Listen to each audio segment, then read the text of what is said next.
दहकवठेकर प्रशाला, पंढरपूर. नमस्कार विद्यार्थी मित्रांनो. सेतू अभ्यास विषय मराठी इयत्ता 7वी. मार्गदर्शक शिक्षिका सौ दळवी PR. विद्यार्थी मित्रांनो, 23वा दिवस याच्यामध्ये आपण लेखन कौशल्य स्व अभिव्यक्ती लेखन हे घेणार आहोत. यामध्ये मराठी भाषेतील विविध साहित्य सामुग्री, वृत्तपत्र पत्रिका, कथा, माहिती देणारी साधने, इंटरनेटवर प्रसिद्ध साहित्य या सर्व गोष्टींचा तुम्ही 1 ते 15 पर्यंत सेतू अभ्यास याच्यामध्ये आपण पाहिलेला आहे. साहित्य कशाला म्हणतात, सामुग्री म्हणजे तुमच्याकडे लागणारी कोणकोणती साधने उपलब्ध आहेत, वृत्तपत्र म्हणजे पेपर, आपल्याकडे वेगवेगळे दैनंदिन वृत्तपत्रे येतात, त्याच्यानंतर लग्नपत्रिका असतात, मुंजीची पत्रिका असते, त्याच्यानंतर नाव ठेवणे बारसे अशा काही पत्रिका असतात, कथा वेगवेगळ्या लेखकांनी लिहिलेल्या मोठ्या लहान अशा कथा असतात. त्या कथा कादंबऱ्या तुमच्या घरामध्ये लहान मोठे व्यक्ती वाचत असतात. आणि माहिती देणारी साधने म्हणजे तुम्हाला माहिती कशामार्फत मिळते, आपल्याला दूरदर्शनवरून माहिती मिळते, त्याच्यानंतर इंटरनेटवरती आपण एखादं बटन दाबलं की हा विषय टाकला की त्याची तुम्हाला त्या संदर्भामध्ये माहिती मिळते आणि त्यामधील प्रसिद्ध साहित्य तुम्ही समजून घेण्याचा प्रयत्न करता.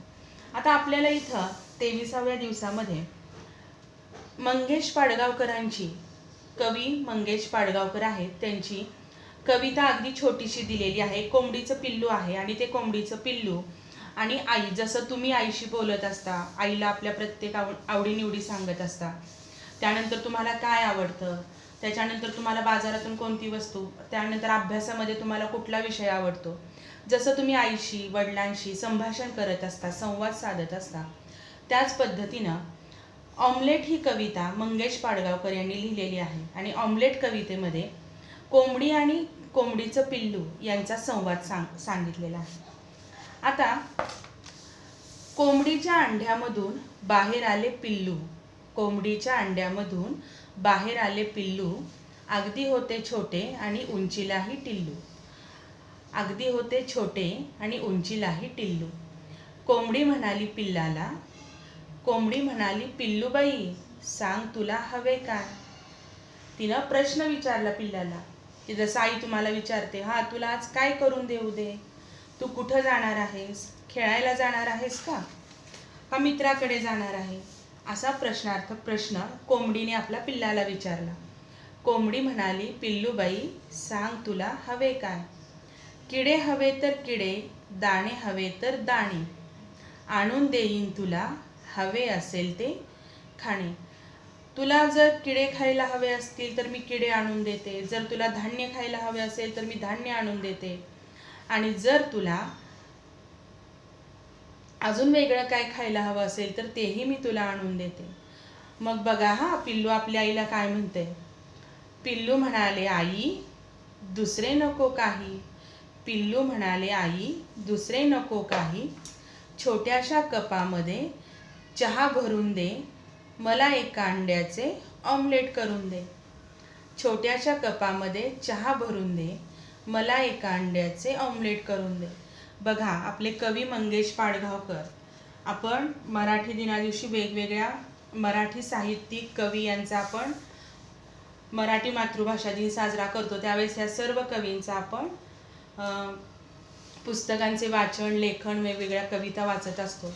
आणि किती त्यांनी छान सोप्या शब्दामध्ये ऑमलेट हे कविता आणि आई आणि मुलावरचं प्रेम याच्यामध्ये कसं आहे ते व्यक्त केलेलं आहे. आणि आई विचारते आणि मुलगा सांगतो, या पद्धतीनं त्यांनी ऑमलेट ह्या कवितेमधून हे सर्व कविता मांडलेली आहे. तर कवितेमध्ये आता शेवटी पिल्लू काय म्हणतं, छोट्याशा कपामध्ये मला चहा भरून दे आणि एका अंड्याचं मला ऑमलेट करून दे. आता ही कविता तुम्ही काय करायची आहे, पूर्ण वाचायची आहे. वाचल्यानंतर या कवितेमध्ये तुम्हाला काय प्रश्न आले किंवा तुम्ही स्वतःच्या भाषेमध्ये ही कविता कशी लिहू शकता, त्याच्यानंतर यामध्ये तुम्हाला वेगवेगळे प्रश्न काही सुचलेत का ते पण तुम्ही तयार करायचे आणि ते प्रश्न आपल्या सेतू अभ्यासक्रम मराठीच्या वहीमध्ये उतरून काढायचे आहेत. आता तुम्हाला शुद्ध लेखन लिहिण्याचा सराव असतो, एखादी छोटीशी बोधकथा लिहिण्याचा सराव असतो. त्याच्यानंतर इयत्ता 6वीचा जो अभ्यासक्रम आहे याच्यामध्ये तुम्ही आता उजाडेल ही कविता पाहिलेली आहे. ही कविता सुद्धा मंगेश पाडगावकरांचीच आहे. तर या कवितेमध्ये काय आहे की दिवस उजाडणार आहे आणि दिवस उजडल्यानंतर आपण काय करणार आहोत ही सर्व छोटी छोटी माहिती आपल्याला दिलेली आहे. मग याच्यामध्ये विद्यार्थी मित्रांनो, आता उजाडेल ही कविता आपण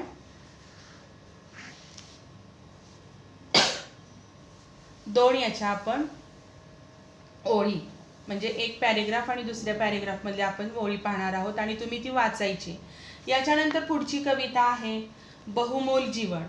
ही कविता रमण रणदिवे यांनी लिहिलेली आहे. तर आता उजाडेल, आता उजाडेल, खिन्न आंधळा अंधार आता ओसरेल पार, लहरीत किरणांची कलाभूत मोहरेल. आता उजाडेल, आता उजाडेल, शुभ्र आनंदाच्या लाटा गात फुटतील आता, मृदू गळ्यात खगांच्या किल बिल पालवेल. आता उजाडेल, आता उजाडेल.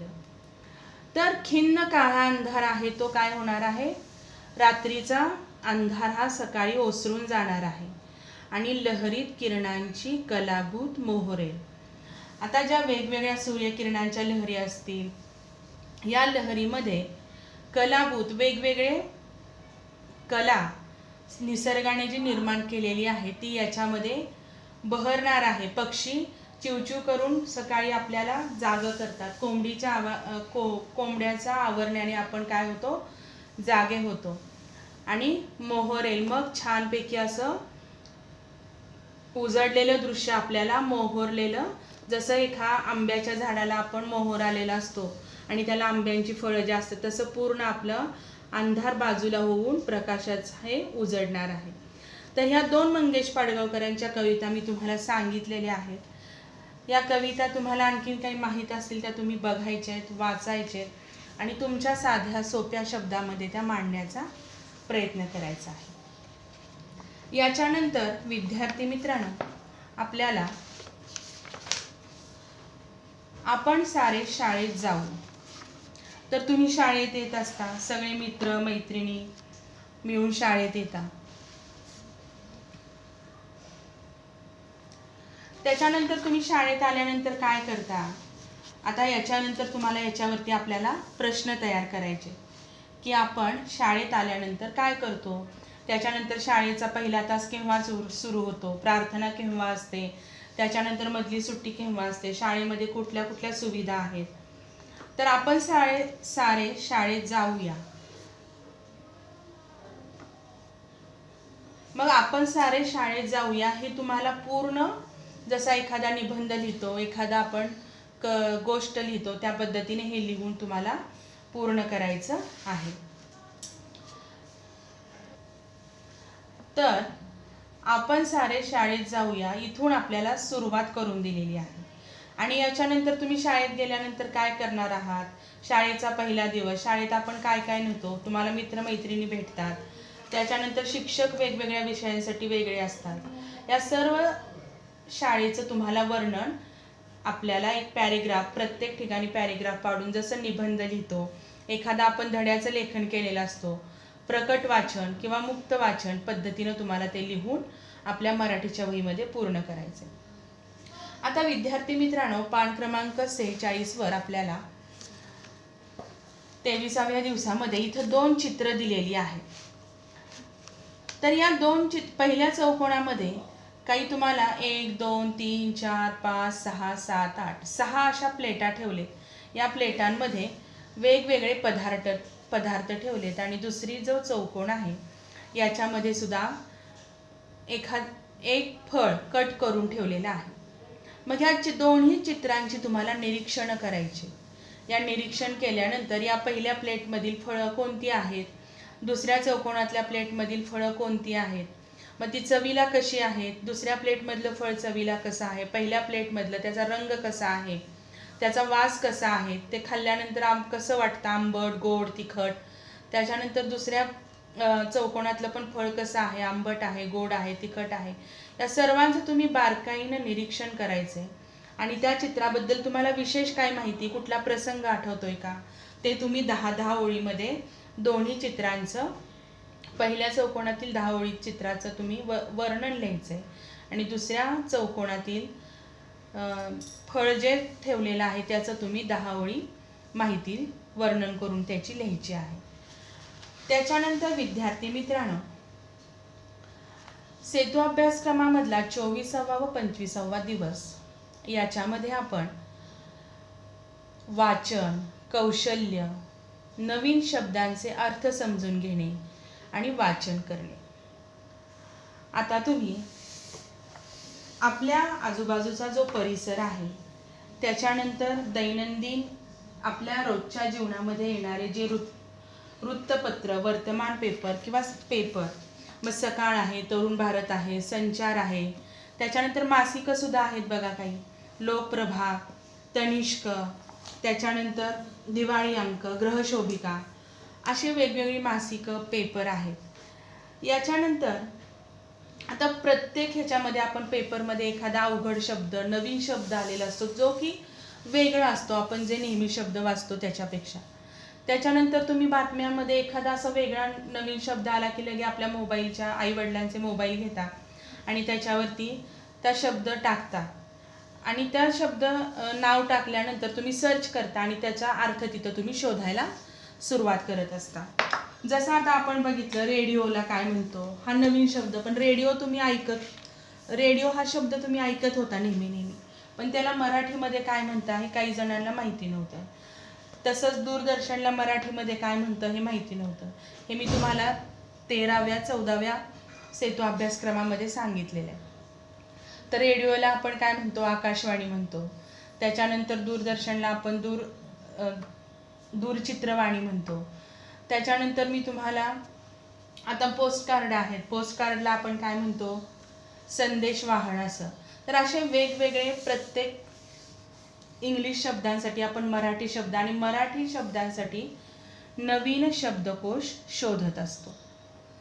मग या शब्दांचे अर्थ जाणून घेण्यासाठी आता काही शब्द असतात, त्या शब्दांचे अर्थ म्हणजे आता चकावणी, याला आपण काय म्हणतो, चकावणी. काही जणांना चकावणी म्हणजे दिशाभूल असते, चुकवून जाणे किंवा एखाद्याची फसवणूक करणे असा त्याचा अर्थ होतो. त्याच्यानंतर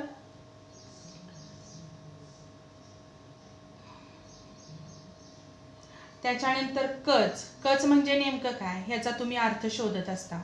कच म्हणजे माघार, चेप, दाब.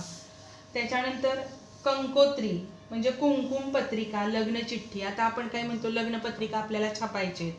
त्याच्यानंतर कुंकुम पत्रिका म्हणजे तिलक कार्यक्रम असतो बघा, ज्याला आपण टिळा लावून असं कार्यक्रमाचं, साखरपुडा आणि टिळा दोन्ही एकत्र कार्यक्रम असतात, बारसे कार्यक्रम असतो.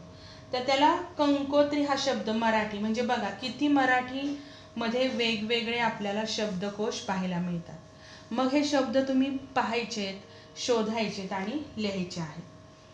तर आपल्याला पान क्रमांक 21 थोडा उशीर झाला हा तुम्ही 6वीमध्ये धडा शिकलेला आहात. तर कारगिलचं युद्ध आहे आणि कारगिलच्या इथं आपले भारतीय सैनिक बॉर्डरवरती जाऊन तिथं युद्ध कसं करतात आणि त्यांना आपल्या गावाकडे यायला जवळजवळ 3-4 महिने उलटून जातात. काही वेळेस युद्ध चालू असतं त्यावेळेस सुद्धा त्यांना, सुट्टीच्या वेळेस सुद्धा त्यांना गावाकडे येता येत नाही. मग ते तिथं पत्र लिहितात, मग त्या पत्रामार्फत. आता याच्यामध्ये काही अवघड शब्द आले, जसं कारगिल हा शब्द आहे, सरहद्दीवरील शब्द आहे, खडतर, दुर्गम, धगधगणारी, तणावपूर्ण, प्रतिकूल, जीवघेणा, पहाडीवरील, हिरव्या कंच, बटालियन हे गाव दाखवले, छोटंसं कारगिलमधील गाव आहे, 8 ते 5 येत असतो. तर आता कारगिल काश्मीर सरहद्दीवरील हिमालयातील अतिशय खडतर हवामानाचा दुर्गम प्रदेशातील ठिकाण. या ठिकाणी सेवा बजावणे कोणत्याही सैनिकाच्या आयुष्यातील प्रचंड अवघड काम. अतिशय थंड हवामान आणि सतत धगधगणारी तणावपूर्ण सीमा. सीमा म्हणजे दोन देशांना जोडणारी मधली, जसे आपण सरहद्द किंवा सीमा, त्याला सीमारेषा आपण आखलेली म्हणतो. पण जवान कसला, तिथं परिस्थिती जी आहे तिथं अनुकूल अशी नसायची, तरी पण सैनिक तिथं राहत होते. तिथला पावसाळा, हिवाळा खूप घातक जीवघेणा होता, पण तेवढाच उन्हाळाही सुखवाह आल्हाददायी होता. तर याच्यामध्ये तुम्हाला असे आपले 1 ते शेवटचा तुमचा 6वीचा जो अभ्यासक्रम आहे, किंवा मराठीचं तुमचं 7वीचा, आता नवीन पुस्तक तुम्ही 7वी इयत्तेमध्ये गेलेला आहात, आपल्याला मागचा 6वीचा थोडासा आढावा घेऊन पुढचा अभ्यासक्रम शिकायचा. तर असे नवीन नवीन शब्द तुम्ही शोधायचे, त्याचे अर्थ तुम्ही बघायचे आहेत. त्याच्यानंतर आणि लिहून काढायचे आहेत मराठीच्या वहीमध्ये. आता याच्यानंतर आपल्याला काही समानार्थी शब्द सुद्धा लिहायचे आहेत. आता या समानार्थी शब्द 67 पानावरती तुम्हाला 6वीच्या पुस्तकामध्ये खालील शब्दांचे पाठात आलेले समानार्थी शब्द लिहा. म्हणजे तुम्ही या समानार्थी शब्दांशी जरी वेगवेगळे अर्थ लिहिले, याला काय म्हणतात, आता वहिनी आहे, ललाट आहे, नवल आहे, याला समानार्थी शब्द काय आहे, तर असे तुम्ही वेगवेगळे शब्दांशी खेळूही शकता. कथा, त्रास, तोरा, आघात, सकाळ, हात. त्याच्यानंतर विरुद्धार्थी शब्द आहेत गरम, घट्ट, उजवा, दुर्लक्ष. तर असे तुम्हाला वेगवेगळे शब्द शोधायचे आहेत. आता विद्यार्थी मित्रांनो, आपण गेल्या पाठामध्ये शब्द पाहिले, त्याच्यानंतर म्हणी, वाक्यप्रचार यांची तुम्हाला यादी करायला सांगितली होती. तर नवीन नवीन तुम्हाला ज्या म्हणी झालेल्या आहेत ते सोडून अजून कोणत्या म्हणी तुम्हाला लिहिता येतील, काही म्हणी व वाक्यप्रचार यांचे तुम्हाला अर्थ लिहून काढायचे आहेत. आता आपल्याला दुखणं बोटभर हे धडा होता तुम्हाला 17वा. या धड्यामध्ये 68 पानावरती आपल्याला सांगितलेलं आहे की बोट याप्रमाणे हात व पोट यावर आधारित वाक्यप्रचार व म्हणी लिहा. तोंडात बोट घालणे याचा वाक्यप्रचारचा अर्थ काय होतो? बोट ठेवणे. बोट या शब्दापासून आपल्याला इथं काय केलेले आहेत, अनेक नवीन शब्द तयार करून सांगितलेले आहेत. बोटा एवढा असणे, तर याचा वाक्याचा अर्थ आणि वाक्यात उपयोग. बोट मोडणे. आता हात दिलेला आहे, हात कपाळाला लावणे हा वाक्य आहे आणि या वाक्याचा तुम्हाला अर्थ आणि वाक्यात उपयोग करायचा आहे.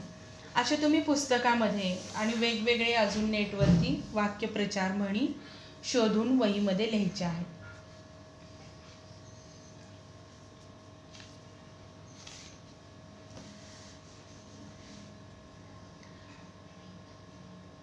तसेच शब्दकोशातील कठीण शब्दांचे प्रकट केलेले आकारविल्हे यानुसार त्यांची मांडणी करावी. आकारविल्हे म्हणजे काय? जसं तुम्ही बाराखडी काढता, अ, आ, इ, ई आणि त्याच्यानंतर क, ख, घ या पद्धतीनं तुम्हाला गेल्या तासाला आकारविल्हे कशी लिहायची आहेत ते सांगितलं होतं. मग त्याच्या क्रमानुसार ते तुम्हाला जे वाक्य शब्द आठवतील ते तुम्ही लिहायचे आहे. मग याच्यामध्ये आपलं पहिलं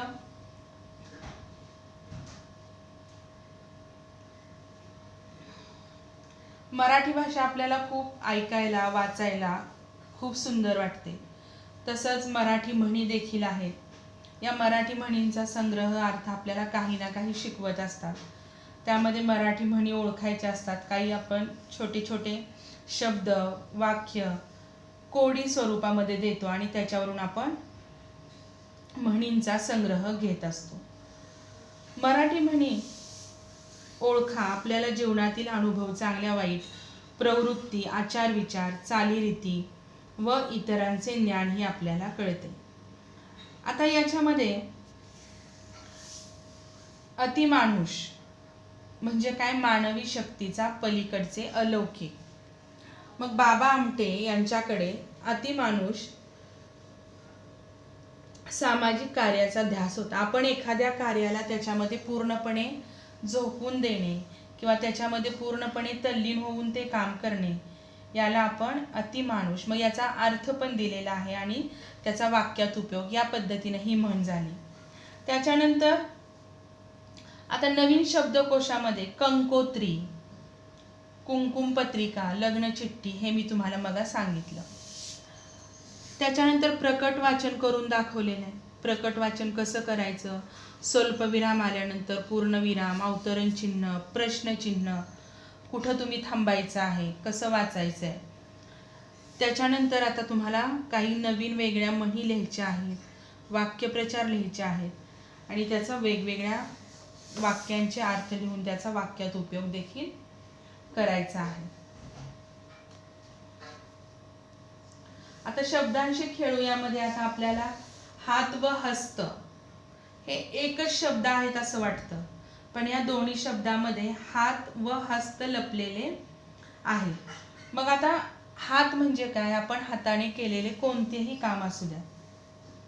आणि हस्त म्हणजे काय, आपल्या हाताने ज्या आपण एखाद्याला हा तुला आता मी शाळेत जायला शिकवतो, हा नाही पण तुम्ही त्या पूर्ण तुमच्या मित्राला काय करणार की हा नाही मी तुला शाळेत पण नेणार, तुझं काय काय चाललंय ते पण बघणार, तुझे मित्र कोण आहेत, त्याच्या जीवनामध्ये किंवा त्याच्या जीवनाशी निगडीत असणाऱ्या गोष्टीमध्ये तुम्ही प्रत्येक वेळेस जे ढवळाढवळ करता, जे लक्ष घालता, तू असं नाही असं करणे, याला हस्तक्षेप करणे असं आहे.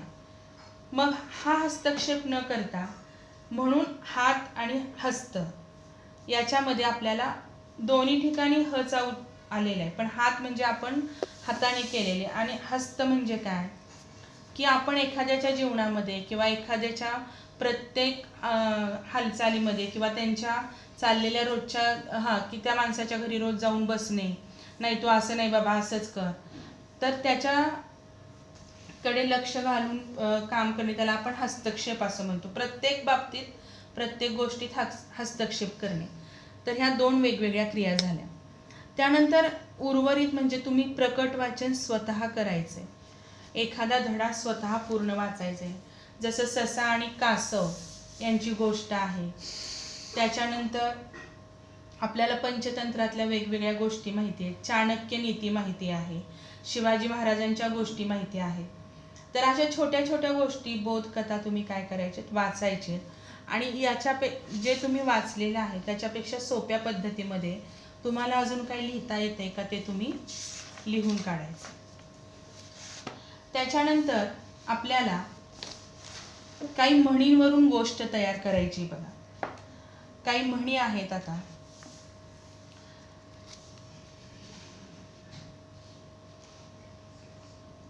आता वाक्यप्रचार तुम्हाला 1, 2, 3 सांगते आणि त्याचे तुम्ही अर्थ लिहून ते मराठीच्या वहीमध्ये उतरवायचे आहेत. कान देणे म्हणजे लक्षपूर्वक ऐकणे. आजीने सांगितलेली गोष्ट मुलांनी कान देऊन ऐकली. आकाश कोसळणे याचा अर्थ आहे मोठे संकट येणे. घरातील कर्ता पुरुष गेल्यामुळे सोनाबाईंचे आकाश कोसळले. तिसरं वाक्य आहे सिद्ध होणे म्हणजे तयार होणे किंवा तयारी करणे. गडावर चढण्यासाठी सुरेश सिद्ध झाला होता, म्हणजे मी तयार आहे, चला आता आपण निघूया. त्याच्यानंतर पारा चढणे म्हणजे काय, रागवणे. घरी उशिरा आलेल्या निकिताला पाहून किंवा सोहिलला पाहून आईचा किंवा वडिलांचा पारा चढला. निश्चय दांडगा करणे म्हणजे ठाम निश्चय करणे. आपण एखादी गोष्ट ठरवतो ती ठामपणे करण्याचा प्रयत्न करणे म्हणजे निश्चय करणे. मग त्याच्यामध्ये तुम्ही रोज निश्चय करता, हा आज मी लवकर उठणार आहे, हा आज मी शाळेत जाताना हे करणार आहे, ते करूनच मी पुढे जाणार आहे. म्हणजे तो तुम्ही मनाशी दांडगा निश्चय केलेला असतो. मग पहाटे उठून अभ्यासाचा सुमन निश्चय केला होता. त्याच्यानंतर आता हे झाल्यानंतर आपल्याला म्हणींच्या आधारावर गोष्ट तयार करायची. गोष्ट केल्यानंतर त्याचं प्रकट वाचन करायचे. गोष्टी आती तेथे माती, पळसाला पाणी तीनच, काकेत कळसा गावाला वळसा, आणला नारायण गाढवाचे पाय धरी, अशा वेगवेगळ्या तुम्ही म्हणी ऐकता. तर या म्हणींमध्ये आती तेथे माती, मग हे आपल्याला त्याला दिलेलं शीर्षक आहे गोष्टीसाठी आणि ती म्हण आहे. त्या म्हणीतून तुम्हाला गोष्ट तयार करायची. एका गावामध्ये एक राजा होता. तो राजा कसा होता, त्या राज्यातले सैनिक कसे होते, त्याच्यानंतर तो ज्या राज्यामध्ये राहत होता तिथं तो चांगल्या पद्धतीनं काम करत होता. मग अति लोभ केल्यामुळं काय झालं, तर हे आपल्याला अति तेथे माती या म्हणीवरून ती गोष्ट सिद्ध करायची आहे आणि लिहायची आहे. तर अशा तुम्हाला ज्या वेगवेगळ्या म्हणी सुचतात त्याच्यावरून तुम्ही ते गोष्टी तयार करायच्या आहेत आणि लिहायच्या आहेत.